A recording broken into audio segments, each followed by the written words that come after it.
Welcome back to the sweatshop, boys and girls. Today we are working on a 2003 Toyota Corolla. On the Corolla, there are a few jobs we're going to be tackling. As you can see, there is a crank seal, an O-ring, and a belt that is currently lathered in oil under the hood of this thing, a valve cover gasket. We're also going to be doing a passenger side wheel bearing, and of course some exhaust work with this heat shield. So, check out some of the various videos that I'll be posting about the repairs for this Toyota Corolla. Do me a favor, boys and girls, before we get started with today's video, please hit that subscribe button. In today's video on the Corolla, we are dealing with a front passenger wheel bearing that is not too noisy, but is making a clunking sound whenever the customer goes over any bumps. Listen to this. You can hear that knocking. There's not too much movement up and down. There is enough to warrant it being changed because it is unsafe, but it's more of an annoyance than anything else. So let's go ahead and change it today. First thing we're gonna need to do is, of course, take the wheel off. Oh my God. So when you have a mechanic who is not such a good mechanic and they don't do a good job of maintaining your vehicle, things like this where the wheel lugs are off the car but the wheel does not want to come off the car happen. So I'm going to show you a trick on how to get these stupid things off. When you have a wheel that is stuck on a spindle because the previous mechanic didn't do his job properly, what you want to do is get one of the lug nuts or two of the lug nuts that were previously holding the wheel secure to the car, thread them back onto the hub, and then get a pry bar. What you're going to do with a pry bar is take the pry bar and stick it between the wheel rim here and between the spindle here, and then pry. And there you go, boys and girls. Now what we need to do is clean up the hub and the wheel rim so that this sort of crap doesn't happen. Could you imagine if the customer would have to change a spare on the side of the road? Yeah, wouldn't be good. Now go ahead, remove the remaining lug nut and then the wheel.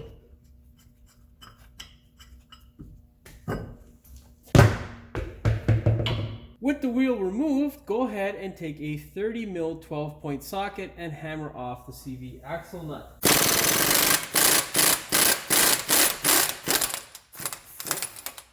With your axle nut out of the way, push on the axle to see if it is loose. This one is not. Let's go ahead and get my air hammer. With a tapered bit, go ahead, place it in the center of the CV shaft and begin hammering. But before you do, make sure that you have your safety glasses on your face. That wasn't so bad. It is loose, boys and girls. Now what we need to do is pull the caliper off, hang that up, get the rotor out of the way, and separate the lower bowl joint. Now to get your caliper off, you'll need to loosen up the two bolts that are back here. But here is a tip. Before you go ahead and remove those two bolts, what you can do is take a flat screwdriver and simply stick it between the rotor and the caliper and then slowly pry back. This will loosen up the caliper and make it much easier to pull off of the car. In order to remove the caliper, get a 17mm swivel socket, your impact gun, and remove these two bolts here and here.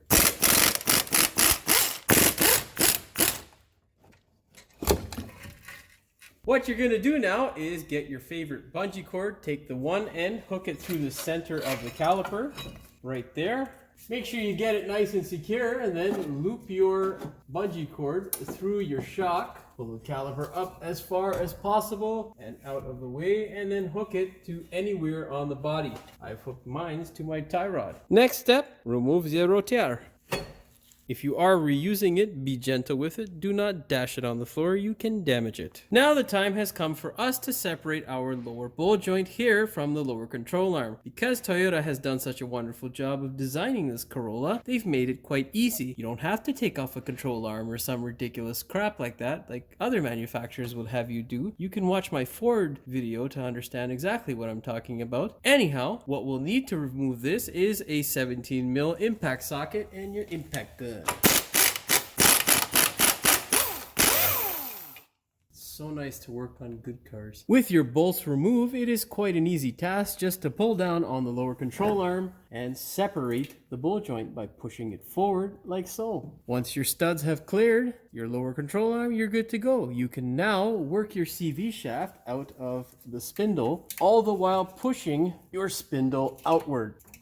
Once you get it leaning on the CV shaft like so, you are good to go, my friends. What I like to do when working with this sort of situation is to make a little bit more room on the other side. So what I do is put the key in the ignition, of course, and then turn the steering. I'm going to turn it all the way to the left so that I get more room on the right. Of course, if you're doing it on the opposite side, do the opposite of what I just said. Now you can see there that the spindle looks as though that it is traveling straight, but in fact it is turned all the way to the left, which means that we should be able to easily pop the CV shaft out of this little section here from the spindle, giving us more room.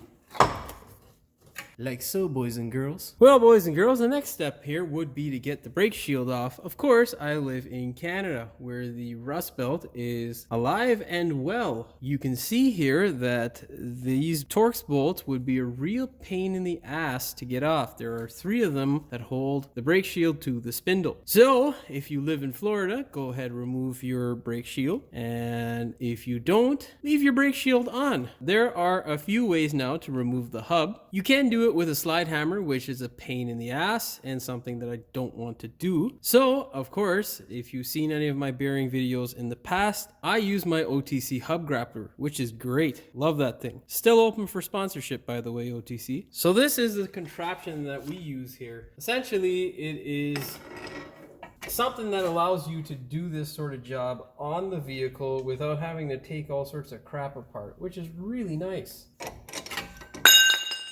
Also nice if you don't drop it on camera, because then you don't look like an idiot. Anyhow, go ahead and line it up as best you can. What you're doing is essentially looking for a solid spot. Once you have your contraption sitting on the hub, what you want to do, which is most integral to the longevity of the tool, is make sure that your center bolt, that threaded rod that goes through everything, is not touching the hub. That is the key. Then select an adapter that will not pull the bearing out and just the actual hub itself, and then tighten everything down by hand so that you know you're in a good position.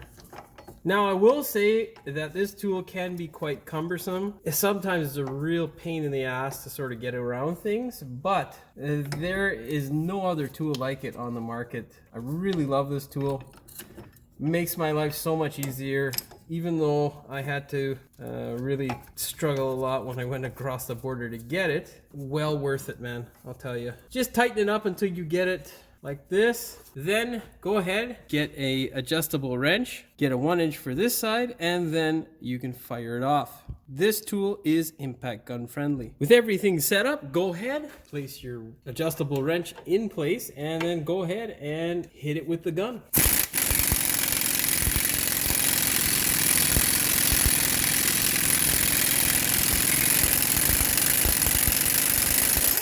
Look at that, boys and girls. What would you rather? A slide hammer where you destroy your elbow, or going deaf partially? I pick deafness. All jokes aside, you can obviously protect your hearing with ear muffs, but you can't do anything about your joints. All that smashing will kill them slowly. Now we can go ahead and remove our hub assembly from our OTC hub grappler.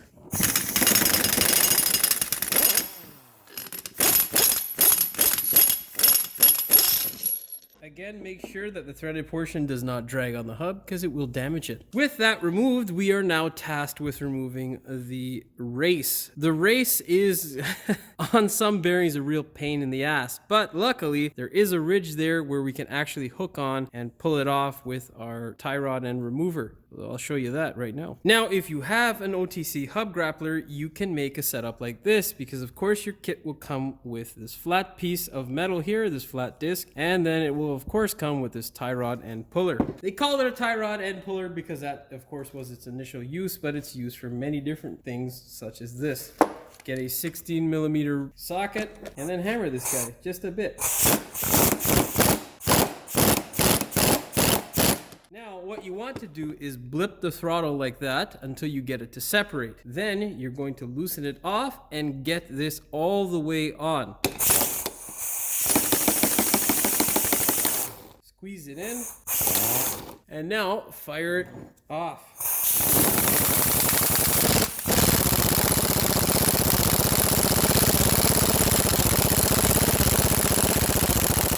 Now, you can see there that I am right up at the flat disc. I don't know whether the flat disc is exactly the same size or not, but I'm not going to risk it because I'm going to ruin my tool if it gets stuck in there. So, of course, loosen it off. You're going to get the piece that you use to pull the hub off of the car. This is a number in case you're wondering. Place this between the hub and the flat disc. Then go ahead and put your tie rod end puller back on. And now you can fire it off the rest of the way.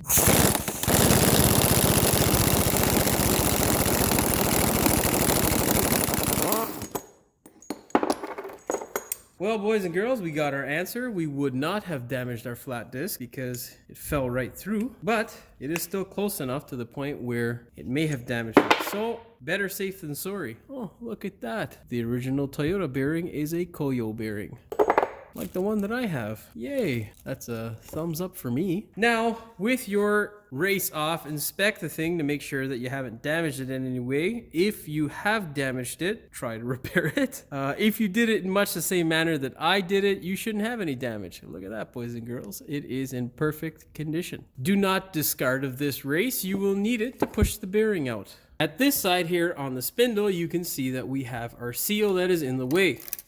Pry it out like so, then go and grab that race. Take the race, get a nice big hammer, like so, and just smash it back into place. Spectacular. Now begins the fun part. Of course, the fun part here is kind of invisible because of the rust type, but there it is. If you look carefully, you can see the C-clip that holds the bearing in place. It is a pain in the ass to get these out sometimes. Unfortunately, Toyota didn't think about this process like Subaru did and put on seals, which is, thank you Subaru. I am forever grateful for putting on seals because you never ever have to replace or smash these C-clips out. On every other manufacturer that I can think about, you have to, because this is exactly what happens, and this process can be such a tedious pain in the ass process. Now, what I like to do at the sweatshop is essentially take a flat screwdriver, work it into that little section or ear of the C-clip, and then tap away slowly. Do not go at this thing like an aggressive monkey. You will regret it. So the first step in tackling this pain in the ass is to take a flat screwdriver, a small one, with a small ball peen hammer or any hammer for that matter, and just tap at the ear. What you're looking for is a slight amount of movement. Obviously, there is no movement. The nice thing about the basic Corolla that we are working on is that it has no ABS sensor. So if this C-ring decides to be a real prick, what we can do is take our acetylene oxygen torch and burn the hell out of it. It's extremely satisfying to burn it because it comes out with really no struggle at all, but there are risks to that. If you get the spindle too hot, you can burn your ball joint boot or your tie rod end boot, which is never a good thing. So we only use that as a last resort, because if you burn the C-clip, you'll also need to replace it. Our second step in trying to get this thing off is going to be using our air hammer. What you're going to do is employ the use of a wedge bit. With the wedge bit, you're going to stick it on the C-clip, on the flat surface of the C-clip, and then start to hammer. Make sure you wear eyeglasses because all this rust is going to want to jump into your eyeball. Don't ask me how I know this.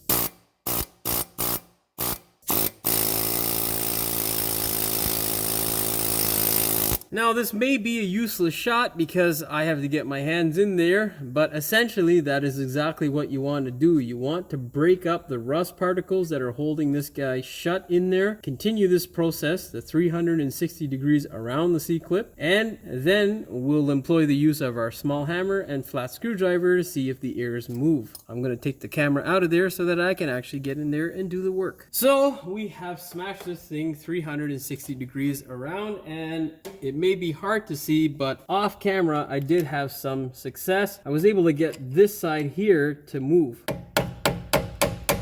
Now the key is to take a flat screwdriver, a really small one, and stick it in there. I think I may be able to get a snap ring pliers in there to help with this process, but let's see what happens. Let's get in there with a large snap ring pliers. Okay, there you go. You guys might not be able to see it, but we have success. Right now, we are having the snap ring separate from the hub. What you want to do is take your flat screwdriver and stick it in the portion that has separated. Okay, there you go, boys and girls. You can see that there. Now what we're going to do is stick a screwdriver like so, and then another one underneath here, and we're going to work it out slowly. Okay, and you can see the process here now.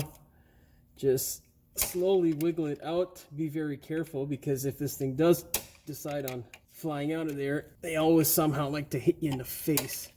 I don't know what the deal is with that in car parts. They're just, you know.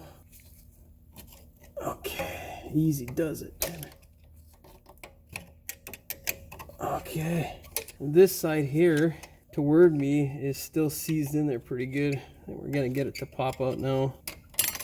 There we go. So you can replace these, but what I have found is generally the aftermarket ones aren't really that good. They tend to not fit properly. Best thing is to grind this guy flat, get rid of all the rust, give it a nice coat of paint, and then you can stick it back in there. So maybe a little bit hard to see, but essentially it is just a rusty mess inside here. Anyhow, we are good now to push this bearing out. What we need to do is get a coupler that will fit in here nicely without destroying anything. Unfortunately, my adapter doesn't fit in here because of all the rust in this section. So what I'm going to do now is take a carbide bit and grind all this crap out. Here's your tip of the day, boys and girls. Don't forget to hit record when actually grinding. Let's commence with the grinding.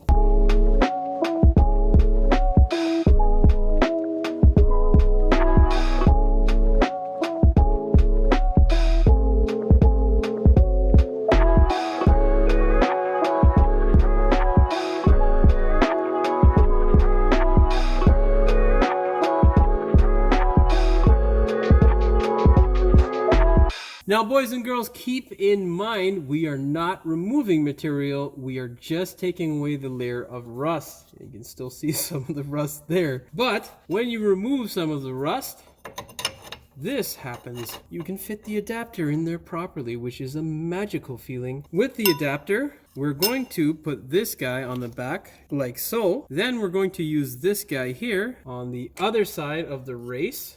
We're going to slide this together like so, get our through bolt and hammer it out. Slide it in, put that guy there. There is a half threaded portion of this. What you want to do is stick the portion over here that is threaded on the back end, and then slide the hollow end towards the bearing like so.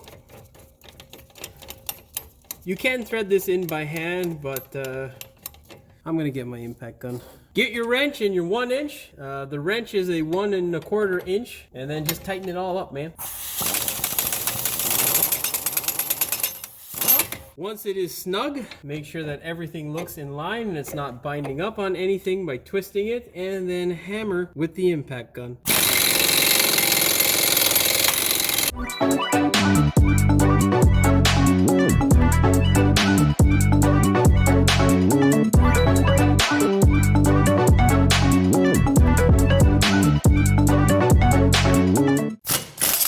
And there you go, boys and girls.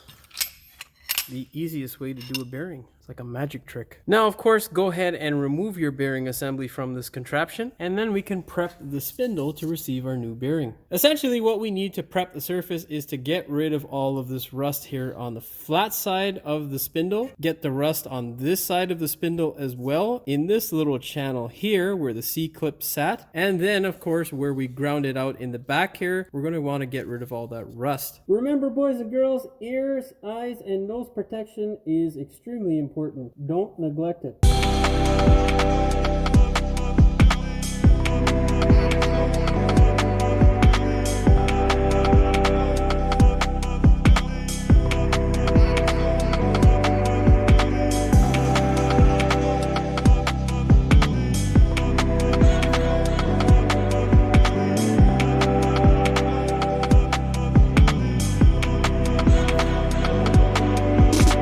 The death wheel works best for the C channel.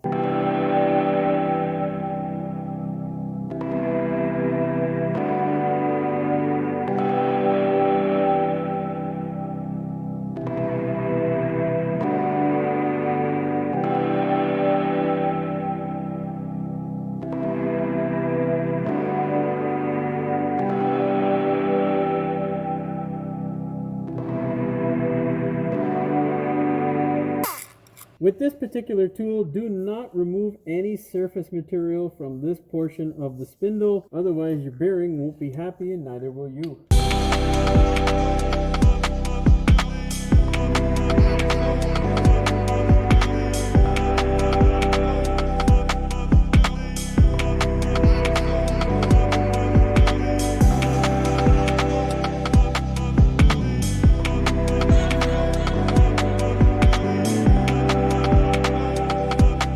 Now, the only real area that you have to clean up really well is just the portion where the C-clip sits. You don't have to do any of this necessarily, although it does help with longevity of the bearing, and I'll tell you why. What happens is when you put your tool or any tool to go ahead and press this in, these little particles break off. When they break off, they can of course make their way into your brand new bearing, which will drastically reduce its life. So for me, I don't like doing shit twice. I don't think anybody does. But in order to make sure you don't have to most times, you've got to put in the work. So what I like to do, because there's so much scale, is take a file and then just knock it off like so.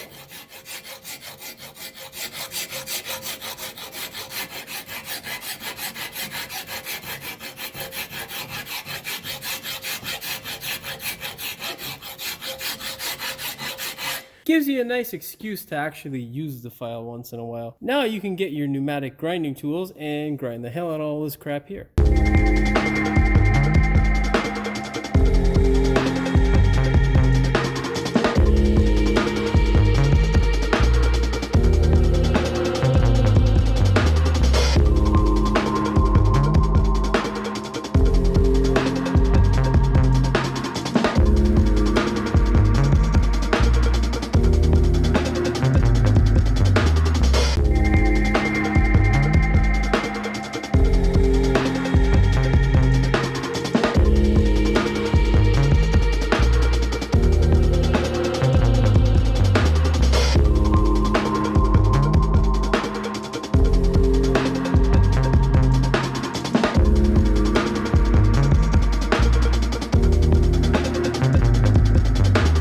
Once you're done cleaning the spindle, go ahead and employ the use of a blower and blow all the crap out of there.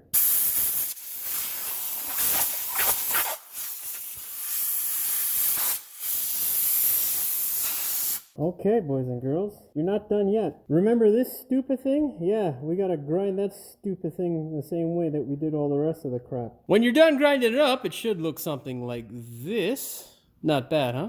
But of course you're not done yet, boys and girls. It's time to spray this thing with some paint so that it doesn't look like that in the next couple of days. Of course, boys and girls, if you are new here, you won't know what kind of primer we use. We only use in the sweatshop the finest well-through primer that we can find here in the Canadian market. Of course, before you apply this, you should know that you have to shake it very well.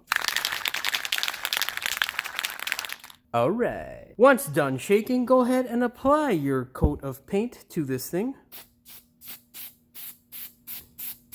You may be asking yourself, why well-through primer, Jimmy? Well, boys and girls, because it dries quickly, doesn't give me a pain in the ass, and works quite well. Now, we'll let that side dry, and we'll paint the other side in about 10 minutes. With our C-clip drying, what we can do now is prepare to put in our new coil bearing. Look at that, boys and girls. This is so nice, huh? Look at that. This is so nice. Look at that, boys and girls. This is so nice. It's a made in JA pan. And it's a Koyo brand, which is the OE manufacturer for our friends at Toyota and most Japanese vehicles. It's a great brand. Never have any issues with them. Anyhow, now all we need to do is place the bearing in the back of the hub and then figure out a contraption with our OTC hub grappler to force this in. If your bearing won't stay in like mine, remove it so that it doesn't fall. Figure out the contraption and then try to put it in. So this is the contraption that we're going with here. This guy will rest on the front of the hub here, and this guy will be in the back of the race on the bearing with the nut to pull the bearing into the spindle. Now, there is no front or back for this bearing because there is no ABS sensor, so it doesn't matter. I found the writing on my old bearing on the back side, so that's the way I'm going to place my new bearing. What you want to do is sandwich it in there nice and easily. like so.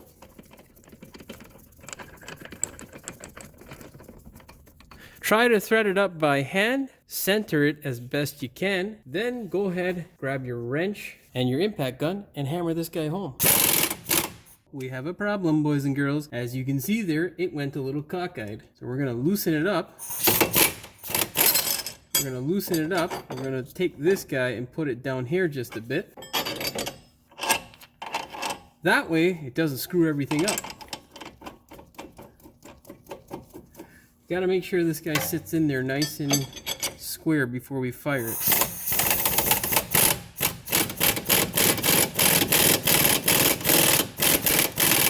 Now it looks like we are almost square, maybe a little bit on the back there.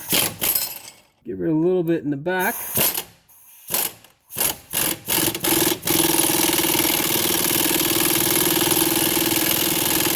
Now you can see her, she's gone in square. So let's line it back up and fire it home. Okay, boys and girls, hit it!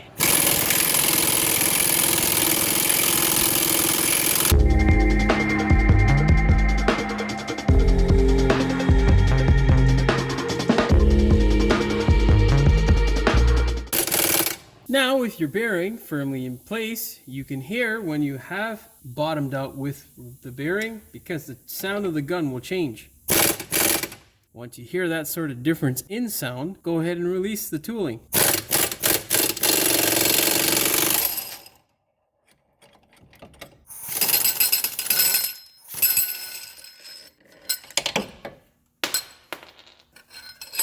That, my friends, is a successful bearing install. Now, all we have to do is put our hub in place and we are good to go. Now, just before we slide our hub on, we of course want to paint this surface so that it doesn't end up rusting. Of course, we don't want paint on the new bearing. So what I like to do is just take any sort of scrap metal or paper, whatever need be, and then block it out like so and just spray.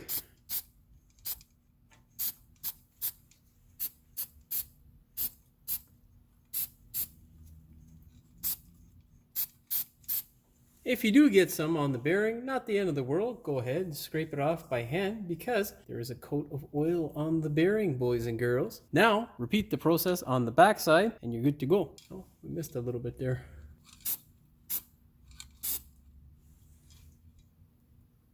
All right.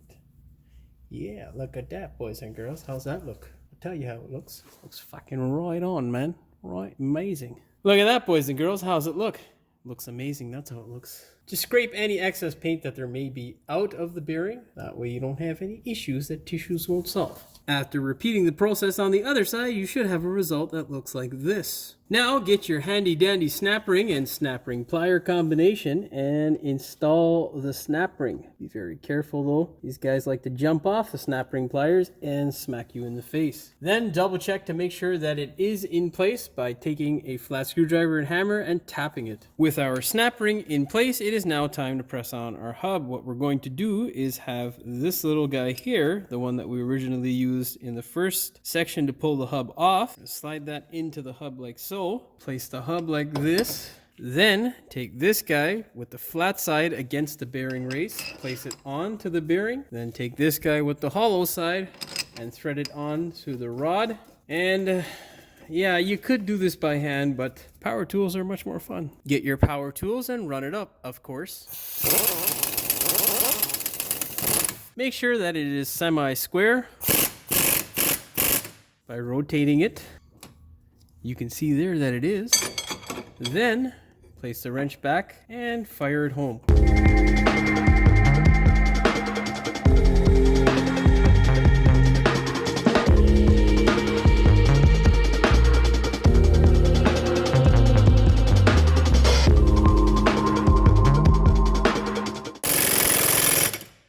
That change there clearly. That means we have bottomed out and the bearing and hub assembly is now installed correctly. Now just back the tooling off.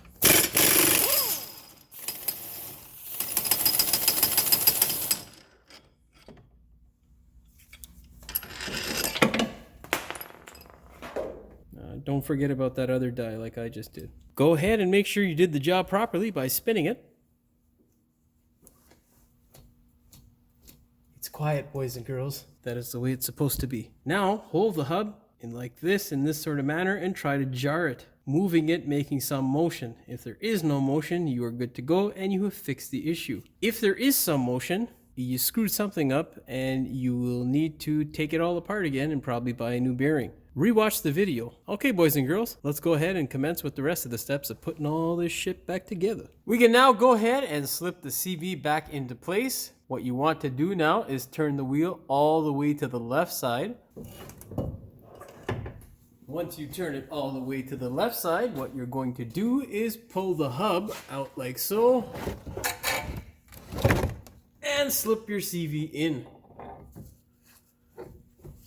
Put a little bit of anti-seize on your CV. Don't put it in just dry. That way it doesn't get stuck. Now what you can do is go back to the other side, straighten the wheel out. Once you straighten the wheel out, you can go ahead and slip the CV in some more. Once you get your CV shaft in, you can then work your bowl joint into place.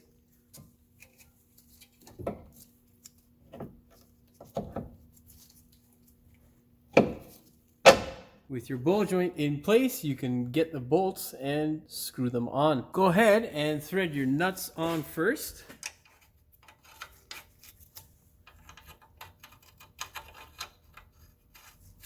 Then take your finger or your hand, push down on the bowl joint and thread in the bolt.